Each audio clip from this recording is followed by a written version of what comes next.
The king will say to the people on the right, "You who are blessed by my Father, come. Come and receive the kingdom which has been prepared for you ever since the creation of the world. I was blind, and you read to me, deaf, and you signed to me. I was mentally challenged, and you received me in your homes, schizophrenic, and you counseled me. I was on braces, and you showed me an elevator, in a wheelchair, and you built a ramp for me." The righteous will then answer him, "When, Lord, did we ever see you blind and read to you, deaf and sign to you? When did we ever see you mentally challenged and welcome you into our homes, or schizophrenic and counsel you? When did we ever see you on braces or in a wheelchair and show you an elevator or a ramp?" The king will answer back, "I tell you indeed, whenever you did this for one of the least of these, you did it for me." Love is something you do. The second reading is an idiomatic translation of 1 Corinthians chapter 13 by Robert A. Blees. "If I speak the language of the great theologians, but have no concern for my fellow human, I am nothing more than a noisy gong or a clanging cymbal. And if I have knowledge enough to understand the workings of the atom, and can build bridges to span rivers and tunnels to go under mountains, but am not concerned for the welfare of my fellow human being, I am nothing. If I give away everything I have and deliver my body up to be burned, but have no concern for what happens to those who are around me, what does it really mean? To understand my fellow humans and the mistakes we make, and recognize that those are made because of the hurts and pains of our own lives, means that I must be patient with the slowness with which we learn. To be concerned with my fellow human and understand her hurts is to treat her with respect and not with rudeness. To understand that he is seeking is not to insist that I always have my own way, but to understand that he has needs to be loved and accepted. To be understanding means that I am able to endure an awful lot of hurt from another person who is struggling. It means that I can believe every human being has within her the capacity to grow and to find herself and to become one with the universe in which she lives. This compassionate concern will never end, for it understands that all people struggle. As for theological language, it will pass away. As for intellectual knowledge, it too will pass away. But compassion and love for my fellow human will last to the ends of the earth. For all knowledge that we have is imperfect. We must constantly seek to know more perfectly what is happening within ourselves and to understand the struggles that are within our fellow man. When I was immature, more so than I am now, I spoke with immature thoughts. I reacted with immature actions. But now, as I become more mature, I begin to understand you as a struggling human being. For then, I looked at you through a very dark glass and did not fully see you as a struggling individual. But now, in maturity, I can look and see you face to face. For now I know in part, and as I mature, I shall understand even more fully than I understand now. So there is theological knowledge, there is intellectual knowledge, and there is compassion and concern for my fellow human. And the greatest of these is compassion and concern. The Reverend Richard Harrison is a retired Presbyterian minister who has served parishes in Wisconsin, Illinois, Tennessee, and Kentucky. Dick served as chaplain at Maryville College, Tennessee, and Lee's Junior College in Kentucky, as well as being director of Christian nurture at the Presbyterian Home for Children in Farmington, Missouri. He participated in the Selma March on Montgomery with Dr. King. He and his wife, Anne, who is a member of First Unitarian, taught English as a second language for 2 years in the People's Republic of China. He is currently an Albuquerque Police Department chaplain and also serves as chaplain to the workers at the pretrial and probation offices and with the U.S. Marshals in Albuquerque.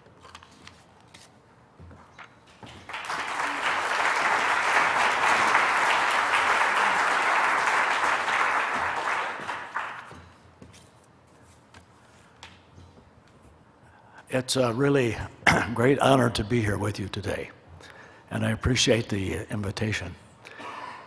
You know, one of the things that I always like about the worship services here is whenever Christine says, after you have shared concerns and joys, we lift these things to the great powers that be, of healing, of renewal, and of celebration, which we call by many names. You know, when that is said against the backdrop of these symbols of the world religions, it really makes me feel at home here. It really, I think, makes everyone feel at home. I remember once in Green Bay, Wisconsin, attending a ministerial meeting, and we had a speaker from the Baha'i religion. And he was sharing with us his belief that all religions of the world have common teachings, that there is a kind of a unity among humans, and it is expressed in this continuity of religious ideas. I talked with him afterwards and said, I see all of the continuity, but how do you account for all the differences and all the problems? And he said, well, most of those are the result of interpretations of sacred writings. And often, because the sacred writings are myths, often they're taken as if they're historic facts. And people don't take the time to look at the symbolism and the parables and the metaphors and see what the meaning really was in that context. Well, I could appreciate something of what he said. When I was a young minister just starting out, came out of seminary, I had all these ideas and about studying the Bible. And I would say to the people, you know, you have to study the scriptures, the passages in their context. Because different parts of the Bible are written across 2,000 years. And you need to think about, you know, when was it written? What were the problems of that day? What was going on? What was the writer trying to say to the first readers? And until you do that work, you're not ready to see what it might say to our day. Well, after church one Sunday when I was preaching along those lines, a young college student was coming out. I think she was from Wheaton College, a rather conservative place. And she said to me, well, if you don't take the Bible literally, how do you take it? And it kind of threw me off for a little while. And then I said, well, you have to take it seriously. And she stormed out. 23 years later, in Urbana, Illinois, when Ann and I went there for an interim, there was a line of people coming to meet the new pastor. And this one woman came up and said, do you know who I am? And I didn't have a clue. She said, I am the college student who said to you one day, if you don't take the Bible literally, how do you take it? And you said you'd take it seriously. She said, after I cooled down, I went out and bought a Bible dictionary, a Bible commentary, a book of biblical theology, and I began to take it seriously. And it changed my life. You know, humans have been religious for as long as we know. Even back before recorded history. Archaeological digs and cave paintings have shown us that humans have always looked for the meaning in life, and even for meaning beyond life. And so humans have created their gods and given them names. In the Jewish scripture, we read about Yahweh, Elohim, El Shaddai, and Jehovah, to name a few. In the Muslim Quran, we read about Allah. In the Christian New Testament, we read about the Good Shepherd, the King of Kings, our Father, for example. You know, Mark Twain, I suppose, said it best when he said that in the beginning, God created man in his own image. and then man returned the compliment. If we were lions, I am sure we would think of God as the Lion King. But we're humans, so we tend to think of God as human, as if God has feelings like us. Feelings of love and hatred, feelings of compassion and anger, feelings of hopefulness and frustration. With one difference. We think of God as being a human with superpower, kind of like a Superman, who can come in from time to time and get things done. Well, that supernatural idea of God grew through the years until it reached a point where God was thought of as being all-powerful, all-knowing, and all-loving. And that's where it kind of ran into a dead end. For if God is all-powerful and all-loving, then why do the innocent suffer? Why are more civilians slaughtered in war than soldiers? Why are some people cut down in the very prime of life by cancer or by drive-by shootings or by car accidents? Why ever will children be the victims of gun violence? Why are women raped, and why is there domestic violence? Does God have anything to do with that? Does he cause it? Does he allow it? You see, if God is all-powerful and all-loving, then we have these questions when we think of God as being human with power. But not all people have thought of God in that way. Actually, Paul Tillich didn't think that God was a being at all. He said God is the ground of all being. The Buddhists have said that God is nothing. I used to rebel against that. Nothing has to be something. But then I saw if you take the word apart, it's no thing. God is no thing, no object, no person. The Greeks thought of it as the divine is reason, or beauty, or truth. Indigenous people have always thought about God as spirit. Scientists, I suppose, if they ever were willing to do that, might think of God as energy, because there's kind of a creative energy in this evolving universe. Last year in Wisconsin, a gunman went into a Sikh place of worship and began to shoot people. We had then at the Peace and Justice Center here in Albuquerque a gathering of Sikh people and others to show solidarity for that. My wife Ann and I and some friends on a Sunday morning went to visit in a worship service at the Sikh community. It was kind of unusual. Everybody sits on the floor. It's all in the Parsi language.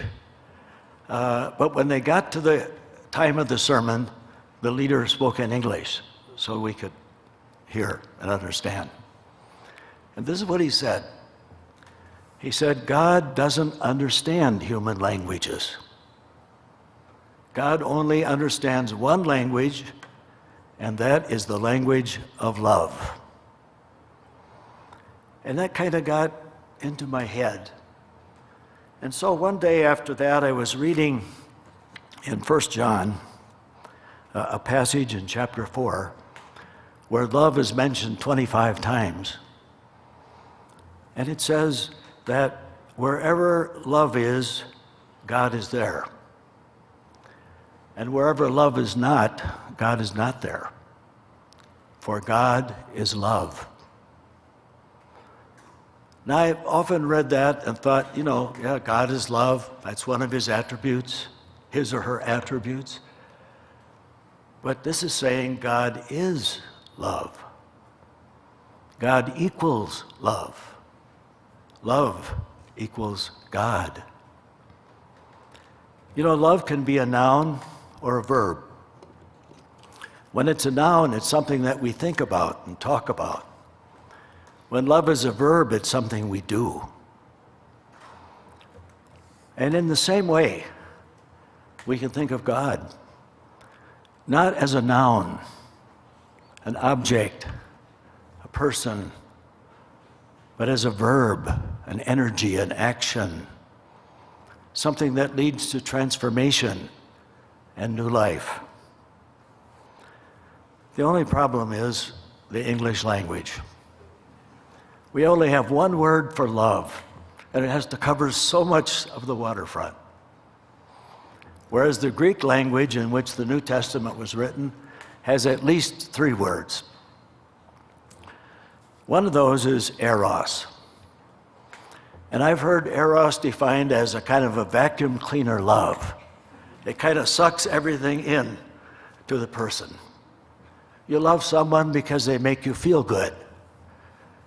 They're good looking, they're intelligent, they do something for your self-esteem. They bring value to you. A lot of romantic love is like that. Margaret Anderson, in The Fiery Fountains, said, "In real love, you want the other's good. In romantic love, you want the other." It's kind of like what was said with Marilyn Monroe, the sex idol of the 60s. Someone came to her one day and said, "You have millions of admirers." And she said, "Yes, but no one loves me."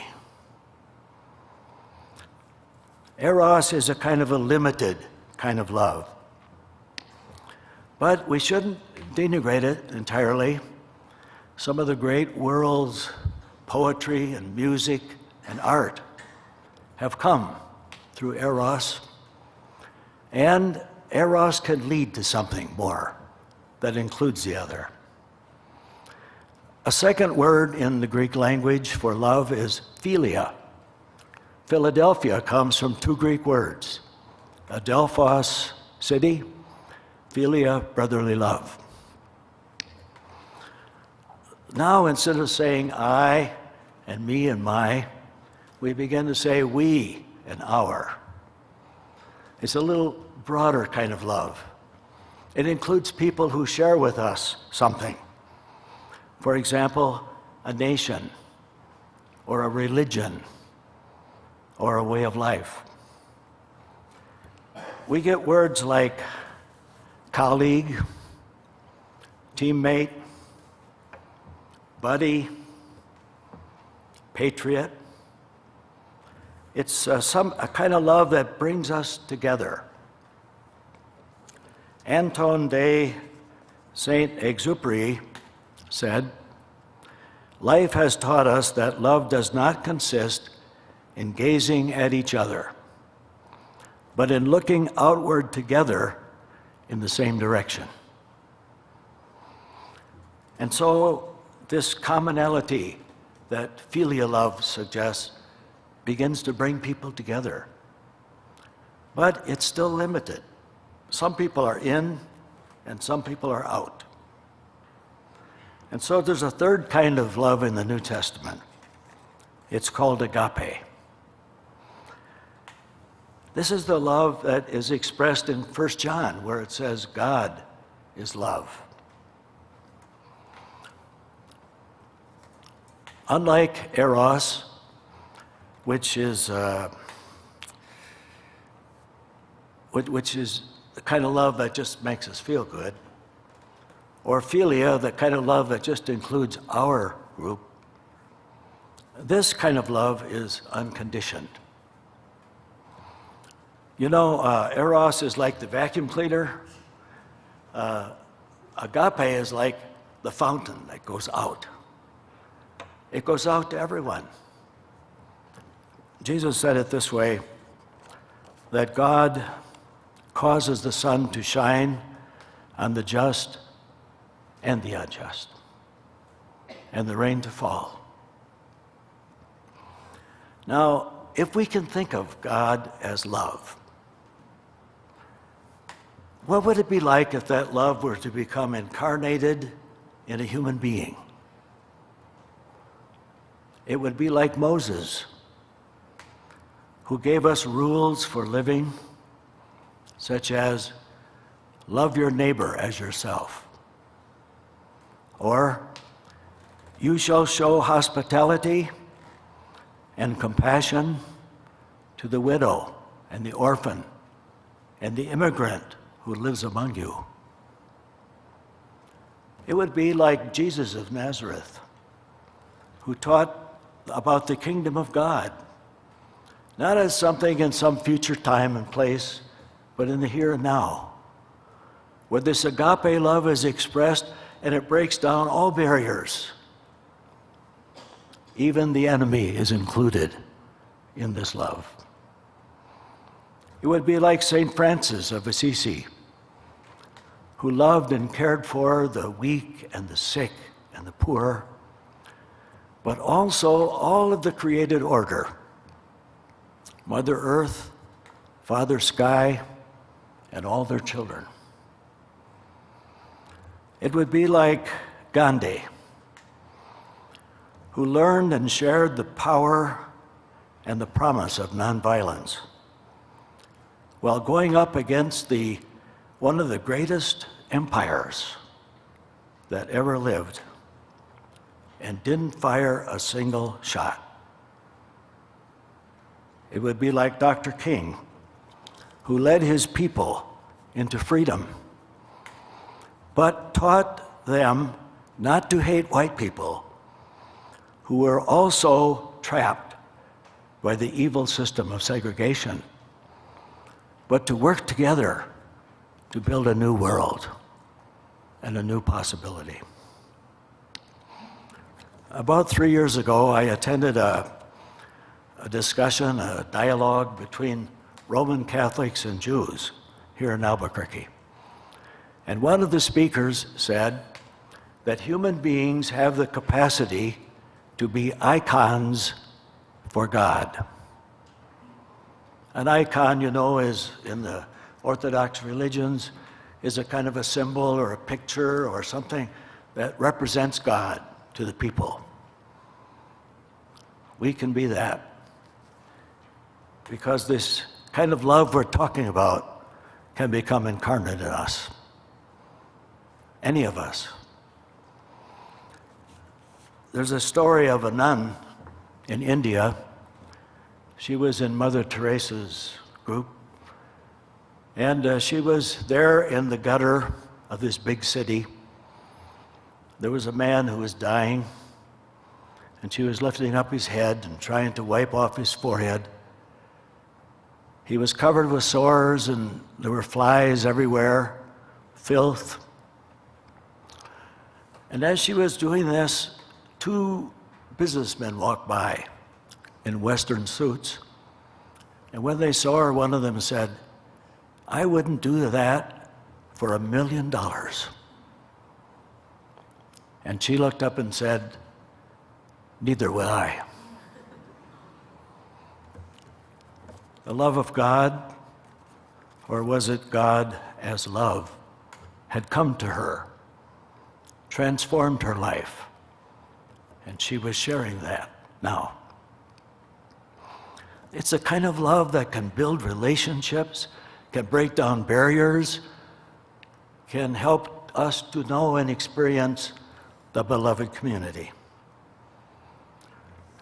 I saw a bumper sticker, and I want to end with this. Maybe you'll remember the bumper sticker. And if you do, you'll get the idea. It said, "When the power of love overcomes the love of power, there will be peace. Shalom, nirvana, the kingdom of God, a new heaven and a new earth. So may it be.